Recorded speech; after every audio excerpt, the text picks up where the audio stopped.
उत्तर प्रदेश में बीजेपी ने 2020 के लिए अपना जो रोड मैप तैयार किया है उसका एग्जीक्यूशन भी अब जल्द शुरू होने वाला है। इसीलिए आज बड़ी बैठक बुलाई गई है जिसमें जो चुनाव प्रभारी नियुक्त किए गए हैं, उनके साथ जो सह प्रभारी नियुक्त किए गए हैं, वो सभी लोग लखनऊ पहुंचे और जो केंद्रीय राज्य मंत्री हैं, जो उत्तर प्रदेश से सांसद हैं, उन्हें भी इस बैठक में बुलाया गया। हमारे साथ उत्तर प्रदेश के आगरा से सांसद और वर्तमान में केंद्रीय कानून राज्य मंत्री एसपी सिंह बघेल जी हैं, उनसे बात करेंगे। सर, ये जो बैठक रखी है 2022 बीजेपी के लिए सामने सबसे बड़ा, हम कहें तो एक चुनौती है।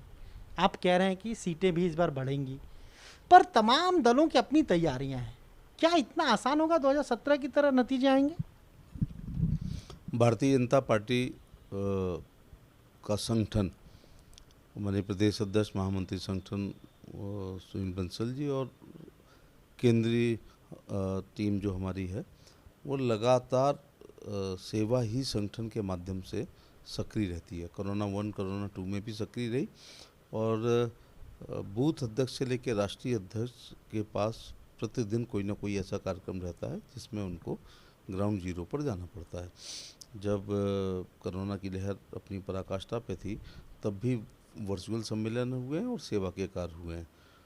2017 में हम लोग अखिलेश यादव की सरकार के खिलाफ और भारतीय जनता पार्टी की जो केंद्र में योजनाएं हैं, मोदी जी की जो लोक कल्याणकारी योजनाएं हैं, उस पे उसकी वजह से हम लोग यहाँ पर आए थे। और इस बार केंद्र सरकार की कल्याणकारी योजनाएं और योगी सरकार की कल्याणकारी योजनाएं और बूथ अध्यक्ष से लेकर राष्ट्रीय अध्यक्ष जो परिश्रम की पराकाष्ठा से पसीना बहा रहे हैं, उससे उत्तर प्रदेश में 300 से ऊपर सीटें आएंगी और कमल खिलेगा। आप कह रहे हैं 300 से अधिक सीटें आएंगी, अखिलेश यादव कहते हैं 400 सीटें आएंगी। तो उत्तर प्रदेश में तो कुल 403 विधानसभा सीटें हैं और इसको जोड़िए तो 700 सीटें हो जाएंगी। हाँ, मैंने जो सीटें की संख्या बताई है उतनी प्राप्त कर चुकी है भारतीय जनता पार्टी, तो हमको मेंटेन करना है। लेकिन अखिलेश जी ने जो 400 सीटें कही हैं आउट ऑफ 403, तो मुझे लगता है कई बार वो लोकसभा के सदस्य रहे हैं तो 542 सीटें समझ रहे होंगे उत्तर प्रदेश को, तो उसमें वो अपना 400 का बहुमत बता रहे होंगे। क्योंकि अगर वो 403 में 400 बता रहे हैं तो एक जिम्मेदार व्यक्ति का सबसे गैर जिम्मेदाराना राजनीतिक बयान है और मेरे ख्याल से उनकी हंसी उड़ रही होगी। सर, एक सवाल ये है, आप केंद्रीय कानून राज्य मंत्री हैं, लगातार हमने उत्तर प्रदेश में देखा अवैध धर्मांतरण के मामले, अवैध फंड ट्रांसफ़र, फंडिंग हो रही है, विदेशों से फंडिंग हो रही है। इस पर रोक लगाने के लिए केंद्र सरकार कोई कानून लेकर आएगा? क्योंकि आज ही अगर हम बात करें तो मौलाना कलीम को एटीएस ने गिरफ्तार किया है, विदेशी फंडिंग आई है 50 करोड़ से ज़्यादा की। ये हमारा पड़ोसी देश पाकिस्तान, वहाँ की खुफिया एजेंसीज और उनके कुछ एजेंट भारत में सक्रिय रहते हैं। कुछ कट्टर धर्मावलंबी वो शरीयत के अनुसार राज चाहते हैं, वो अपनी जनसंख्या को बढ़ाना चाहते हैं और भविष्य में हुकूमत करना चाहते हैं, वो सक्रिय रहते हैं। तो मैं उत्तर प्रदेश के मुख्यमंत्री जी का आभार प्रकट करना चाहूँगा कि उन्होंने उत्तर प्रदेश धर्म संपरिवर्तन प्रतिषेध अधिनियम 2020 को यहाँ पर लागू किया है और वो अपने आप में उसमें काफ़ी सजा है।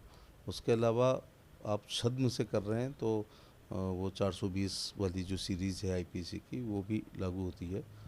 संभल में उस प्रकार का एक मुकदमा एक मौलाना पे कायम हुआ है और मज़ेदार बात है कि वो पीस ग्लोबल कोई ट्रस्ट है, उसके चेयरमैन है।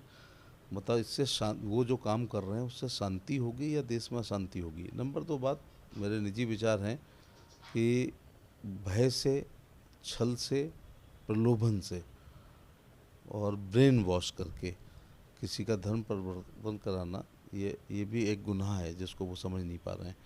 बाद में असलियत जब समझ में आती है कि इसका हिडन एजेंडा क्या था, फिर लोगों को आत्मग्लानि होती है और ऐसे लोगों ने आत्महत्याएं तक की हैं कि एक ब्रेन वॉश करके एक 14 से 18 साल का कोई बच्चा है, बहुत मानसिक रूप से परिपक्व नहीं है, ख़ास तौर से लड़की है, एक लव जिहाद तो चलाई है कि एक साजिश के तहत, एक स्क्रिप्ट लिख करके, एक प्लानिंग के तहत एक धर्म विशेष के लोग एक धर्म विशेष की लड़कियों के साथ इस प्रकार से उनको प्रभावित करके शादियाँ वादियाँ करते हैं।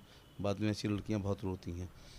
तो मैं एटीएस को बधाई देना चाहूँगा कि उन्होंने ये जो कार्रवाई की है, इससे भविष्य में होने वाली अशांति को रोका है। केंद्र में भी कानून है, लेकिन क्या लग रहा है कि उसमें कुछ संशोधन की ज़रूरत है या उन्हें और मजबूती के साथ लागू कराने की ज़रूरत है इस तरह के मामलों में?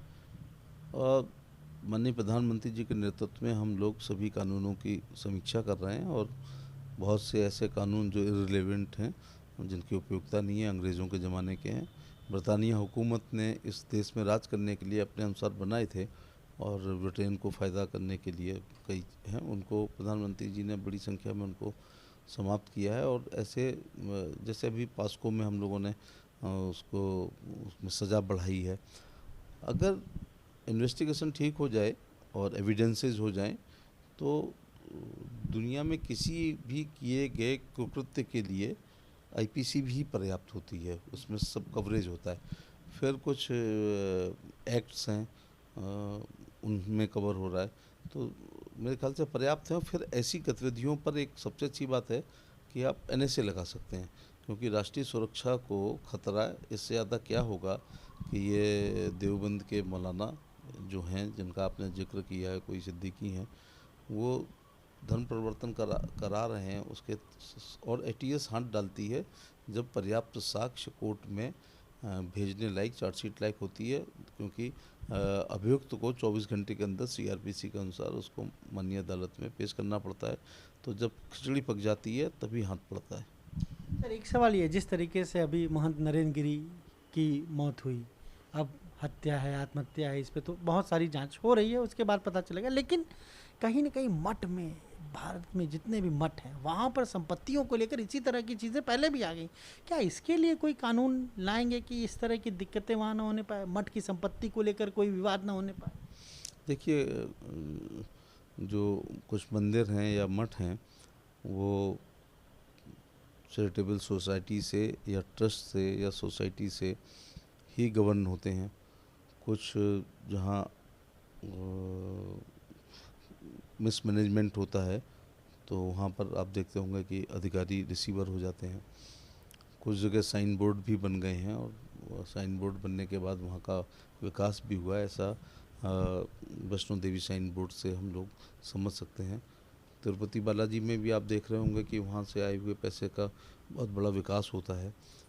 तो सरकार की निगाह में रहने चाहिए और बीच बीच में उसकी समीक्षा भी करते रहना चाहिए, और जिन लोगों को इस प्रकार का खतरा है उनको सरकार को बताना भी चाहिए। लेकिन अक्सर ये देखा जा रहा है कि किसी भी धर्म के हों, उनके जो बड़े लोग हैं उन पे हमले हुए हैं, चाहे वो आप इस्लाम में भी देख लें, क्रिश्चियनिटी में भी देख लें। मैं मेरठ में था तो सरदने में के चर्च के फादर की हत्या हुई थी, कई बार इमाम लोगों की हो जाती है। उसी प्रकार से हिंदू धर्म में भी देखा है, क्योंकि प्रॉपर्टी होती है उत्तराधिकारी को लेकर। मैंने तो ज़्यादातर देखा है कि उत्तराधिकार को लेकर के इस प्रकार के झगड़े होते हैं। जय गुरुदेव जी के मामले में देखा, विवाद हुआ, आशाराम जी का आप देख ही रहे हैं। कुल मिला के है कि जो मठ मंदिर, चर्च और मस्जिद हैं, वहाँ से संदेश अच्छे जाने चाहिए, मानवता के भी जाना चाहिए और एक उनके अनुयायियों के लिए एक अच्छी आचार संहिता का जीवन ऐसे लोगों को जीना चाहिए जो इन लोगों से जुड़े हुए हैं। सर, एक आखिरी सवाल है, अब चुनाव आ गए तो वैसी भी आ रहे हैं, तमाम सारे लोग आ रहे हैं, मुकेश सहनी बिहार में आपके सहयोगी वो भी आ रहे हैं, राजभर कुछ अलग बात कह रहे हैं, वो वैसे अयोध्या गए तो उसको फैजाबाद लिखा, अब वो संभल जा रहे हैं तो उसको लिख दिया गाजियों की धरती, जबकि कल ही मुख्यमंत्री ने कहा कि संभल पौराणिक इतिहास है यहाँ। अगर वो पोस्टर ओबीसी जी से अप्रूव करा करके लगा है, क्योंकि भारतीय जनता पार्टी में संगठन पोस्टर लगाता है तो मॉनिटरिंग होती है, किसका फ़ोटो कितना बड़ा, छोटा, क्रम क्या होना चाहिए, ये सब होता है। अगर उनकी सह पर हो रहा है तो ऑक्सफोर्ड और हार्वर्ड की पढ़ाई फिर उनकी बेकार चली गई है। उनका इतिहास अगर उनको ज्ञान नहीं है तो मैं बता दूं कि यहाँ भारत भूमि जो है ये सतयुग, कलयुग, द्वापर और त्रेता युगों को एक बार सीरीज निकलने के बाद हम कलयुग में प्रवेश किए हैं, और एक एक युग लाखों साल का होता है। द्वापर के बाद ये हमारा 5200 साल चल रहा है। इस्लाम 7वीं शताब्दी में आया है और भारत में पहला हमला मोहम्मद बिन कासिम का, और स्थायी रूप से देखा जाए तो 1192 में तराई के दूसरे युद्ध में पृथ्वीराज चौहान को मोहम्मद गनी ने हराया और उसके बाद वो दिल्ली की कुर्सी पे बैठे और उसके बाद उनका गुलाम कुतुबुद्दीन ऐबक, उसका बाद कुतुबुद्दीन का गुलाम इल्तुतमिश के बाद उसकी बेटी रजिया, फिर 2-3 उसके कुछ नालायक टाइप के भाई थे, थोड़े थोड़े दिन रहे हैं। उसके बाद खिलजीज़ में अलाउद्दीन खिलजी, मोहम्मद खिलजी, जलालुद्दीन खिलजी, फिर तुगलक, फिरोज तुगलक, गयासुद्दीन तुगलक, मोहम्मद तुगलक, फिर उसके बाद लोधीज़ आ गए, सिकंदर लोधी, बहलोल लोधी, इब्राहिम लोधी, उसके बाद बाबर आया।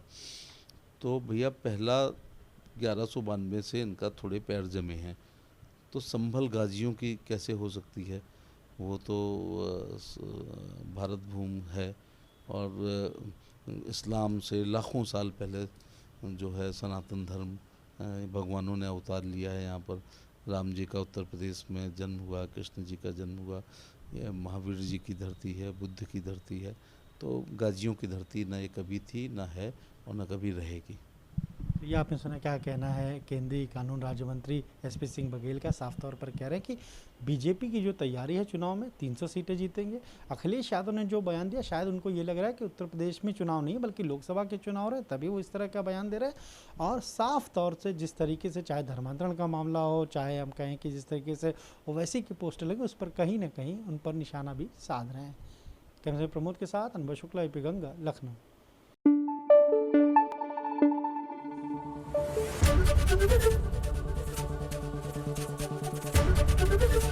ABP गंगा, खबर आपकी, जुबान आपकी।